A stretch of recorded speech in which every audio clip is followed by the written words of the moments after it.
Hello నమస్తే welcome back our channel. నేను మీ విజయలక్ష్మి అండి. ఈరోజు మనం కొత్తిమీర చట్నీని అయితే ప్రిపేర్ చేసుకున్నామండి.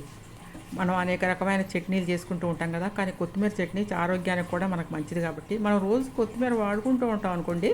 కర్రీస్లో తప్పకుండా అయితే కొత్తిమీర వేస్తాము, కానీ ఇది కొత్తిమీర చట్నీ ఇలా తీసుకొని వేడి వేడి అన్నంలో కొంచెం నెయ్యి వేసుకొని తింటే చాలా బాగుంటుందండి. అప్పుడప్పుడు ఇలా అయితే మనం ట్రై చేసుకోవచ్చు. ఈ చట్నీని మనం ఇడ్లీలో, దోశల్లో అట్లా వాడుకోవచ్చు కూడానండి. అన్నంలో తినొచ్చు, ఇడ్లీ దోశల్లో కూడా వాడుకోవచ్చు. ఇప్పుడైతే మనం ఎలా తయారు చేయాలో చూసుకున్నాము. ఒక కళాయి తీసుకోండి. కళాయిలో ఒక 2 టేబుల్ స్పూన్ ఆయిల్ వేసుకొని, జీలకర్ర, కొంచెం మినపప్పు, నేనైతే ఒక 10 పచ్చిమిరకాయలు వేసానండి. కొంచెం స్పైసీగా తినాలి అని, స్పైసీగా ఉండే కొత్తిమీర చట్నీ అయితే మనకి ఈరోజు చూపిస్తున్నాను. అప్పుడప్పుడు ఇలా స్పైసీగా చట్నీ ఇలా తింటే చాలా బాగుంటుందండి. ఇవ్వండి, మినపప్పు కూడా ఒక స్పూన్ వరకు వేసుకున్నాను. జీలకర్ర వేసుకున్నానండి, మినపప్పు వేసుకున్నాను, అంతేనండి. ఆవాలు అవి వేయలేదండి నేను.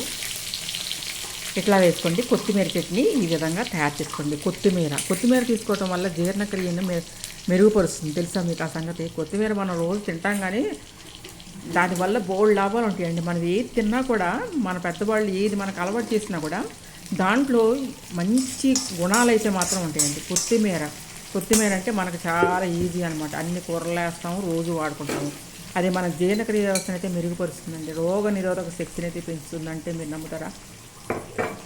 చెడు కొలెస్ట్రాల్ తగ్గిస్తుందంటే నమ్ముతారా? పోనీ ఇవి చూడండి. ఇప్పుడైతే నేను ధనియాలు కొంచెం వేసుకుంటే చట్నీ బాగుంటుందండి. నా దగ్గర ధనియాలు లేవు, అందుకని ధనియాల పౌడర్ అయితే వేసుకున్నాను. ఒక వెల్లుల్లిపాయ ఈ విధంగా పీల్ తీసి వేసుకున్నాను.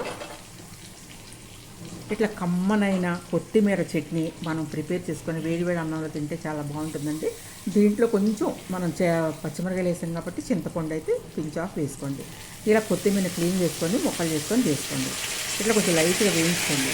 పప్పులు వేగిన తర్వాత మాత్రమే కొత్తిమీర వేసుకొని చక్కగా వేయించుకొని మీరు మిక్సీలో వేసుకుంటే ఓకే. మీకు ఓపిక లేదనుకోండి, ఓపిక ఉందనుకోండి, మీకు రోల్ ఉంటుంది కదా, రోల్లో వేసి ఒక 5 నిమిషాలు మీకు ఎక్సర్సైజ్ లాగా ఉంటుంది, దంచుకోండి. మీకు నాకు ఓపిక లేదు, అంత టైం లేదు, నేను చాలా బిజీ అనుకుంటే మాత్రం మిక్సీలో 2-3 రౌండ్లు తిప్పుకోండి, సరిపోతుంది. ఎక్కువ మెత్తగా కాటికిలాగా చేయొద్దండి. బరకగానే ఉండాలి చట్నీ. కోరుగానే చేసుకుంటేనే ఏ చట్నీ అయినా బాగుంటుంది. కొంచెం కలర్ కోసం అయితే నేనైతే పసుపు అయితే యాడ్ చేశాను అనమాట. ఇట్లా వేగిన తర్వాత మాత్రం ఆరిన తర్వాత మిక్సీలో వేసుకొని చేసుకోండి. సాల్ట్ కూడా వేసుకోండి. నేను సాల్ట్ కూడా వేసాను. సాల్ట్ ఎంత సరిపోతుందో అనేది మీకు తెలుసు కదా. సాల్ట్ మీకు మీ ఇష్టానుసారంగా సాల్ట్ అయితే వేసుకోండి. ఇది చెడు కొలెస్ట్రాల్ని తగ్గిస్తుందని చెప్పాను కదండి. అట్లాగా చక్కెర స్థాయిని కూడా, చాలామంది షుగర్ పేషెంట్లు ఉంటారు కదా, వాళ్ళు చక్కగా చేసుకొని మొదటి ముద్దలో ఇలా తింటూ ఉండండి. వాళ్ళకి చక్కెర స్థాయి అనేది తగ్గుతుందన్నమాట. అద్భుతమైన ఆరోగ్య ప్రయోజనాలు అయితే ఉన్నాయంటే మీరు నమ్మాల్సిందండి. దీంట్లో విటమిన్స్ విషయానికి వస్తే ఏ, సి, ఈ మరియు యాంటీ ఆక్సిడెంట్లు పుష్కలంగా ఉన్నాయండి. ఇట్లా మరి మిక్సీలు వేసుకొని మీరు మిక్సీ అయితే చేసుకోండి. చెప్పాను కదా, మరీ మెత్తగా కాటికిలాగా చేయొద్దని. అలా చేసుకోండి. కంటి ఆరోగ్యానికి చాలా మంచిది మనకి కొత్తిమీర. కాలేయం పనితీరును కూడా మెరుగుపరుస్తుంది, కిడ్నీల పనితీరును కూడా పరుస్తుంది. కాబట్టి ఈ కొత్తిమీరని రోజు వాడుతున్నారు కదా, చక్కగా వాడుకోండి. అప్పుడప్పుడు ఇలా చట్నీ చేసుకొని మన నోటికి జివ్వకి మంచి స్పైసీగా కొత్తిమీర చట్నీ ఇలా చేసుకోండి. స్పైసీగా ఉండే కొత్తిమీర చట్నీ. ఇలా తాలింపు అయితే పెట్టుకోండి. తాలింపు బౌల్ పెట్టుకొని దాంట్లో ఒక నెయ్యి ఉంటే నెయ్యి కూడా వేసుకోవచ్చండి. 2 టేబుల్ స్పూన్ నేనైతే మాత్రం ఆయిల్ వేస్తాను. జీలకర్ర, ఆవాలు, మినపప్పు, కొంచెం పచ్చెనపప్పు అన్నీ పావు వేసుకొని, ఒక ఎండుమిరకాయ వేసుకొని, కరివేపాకు కొంచెం వేసుకొని, అంతే అండి. ఈజీగా అయితే తాలింపు అయితే పెట్టుకుంటాను. నెయ్యితో పెట్టుకుంటే మీరు ఇంకా నెయ్యి వేసుకొని తినపోయినా పర్వాలేదు, లేదు అంటే నూనెతో పెట్టుకోండి. కరివేపాకు కూడా వేసేసాను. ఈ విధంగా వేగిన తర్వాత కొంచెం ఆరక్కర్లేదండి, కొత్తిమీర చట్నీ దాంట్లో వేసేసుకోండి, సరిపోతుంది. స్పైసీగా ఉంటుందండి. నోటికి మాత్రం అద్భుతమైన టేస్ట్ అయితే ఉంటుంది.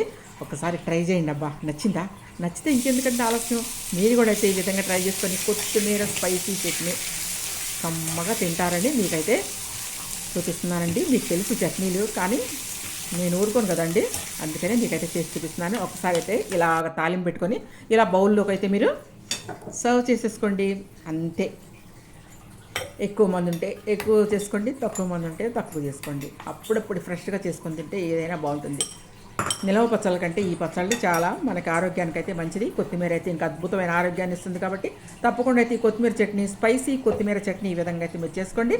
దీన్ని మీరు దేంట్లో అయినా తినొచ్చండి. దోశల్లో, ఇడ్లీలో చక్కగా తినొచ్చు. ఊతప్పంలో దేంట్లో తింటారో మీరు దేంట్లోనే తినొచ్చు. అన్నిటికీ పనికొచ్చే కొత్తిమీర చట్నీ. ఓకేనా? Thank you watching my video. Bye bye అండి. రేపైతే ఒక మంచి వీడియోతో అయితే మీ ముందుకు వస్తానండి. అంతవరకు మరి నాకైతే సెలవు.